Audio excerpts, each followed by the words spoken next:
Mantan Menteri Keuangan Sri Mulyani memastikan tidak ada pajak baru yang diterapkan pemerintah pada tahun depan.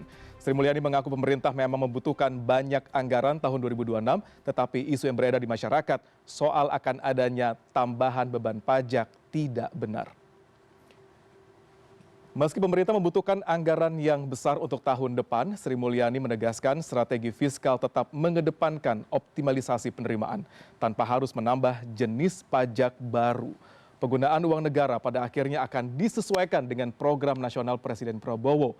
Sebagai contoh, pemerintah tidak memungut pajak dari UMKM dengan omset maksimal 500 juta rupiah per tahun. Kalaupun omset usaha itu di atas 500 juta hingga 4,8 miliar rupiah, pajaknya disebut hanya 0,5%. Sri Mulyani menambahkan pajak penghasilan untuk UMKM bahkan jauh lebih kecil dibandingkan PPh badan yang dipungut 22%. Dan berikut pernyataan Bu Sri Mulyani. Dari sisi pendapatan negara, karena kebutuhan negara dan bangsa begitu banyak, maka pendapatan negara terus ditingkatkan tanpa ada kebijakan-kebijakan baru. Sering dalam hal ini dari media disampaikan seolah-olah upaya untuk meningkatkan pendapatan kita menaikkan pajak, padahal pajaknya tetap sama, tapi enforcement dan dari sisi compliance, kepatuhan akan dirapikan, ditingkatkan. Sehingga memang bagi mereka yang mampu dan berkewajiban membayar pajak, tetap membayar pajak dengan mudah dan patuh, sementara yang tidak mampu dan yang masih lemah dibantu secara maksimal. Yang lemah dibantu secara maksimal. Mungkin dari Bang Rijal bisa dielaborasi, mungkin biar kita bisa lebih menangkap dengan lebih mudah apa sih sebenarnya yang disampaikan oleh Bu Sri Mulyani tadi. Gitu. Iya, yang pasti tahun depan ya, karena penerimaan pajak kita itu kan semakin tidak besar, sesuai. Oke. kan semakin besar, Semakin besar kebutuhannya, karena iya. belanjanya semakin besar. Iya. Dan pajak itu adalah instrumen penerimaan yang basisnya kepada objek pajak. Ya. Ya.